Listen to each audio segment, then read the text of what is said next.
Ito nga pala yung ating laurel. Yan. Nung nabili ko yan, ganito lang yung kalaki. Ito.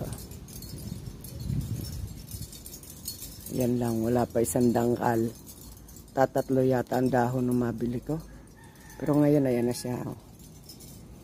May 2 taon na rin siguro yan sa akin. Ang bango niya. Laurel yan, may sanga na oh.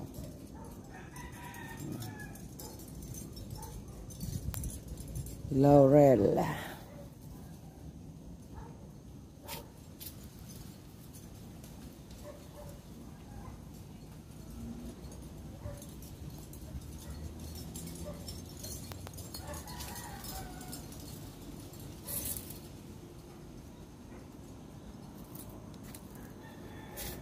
Lago.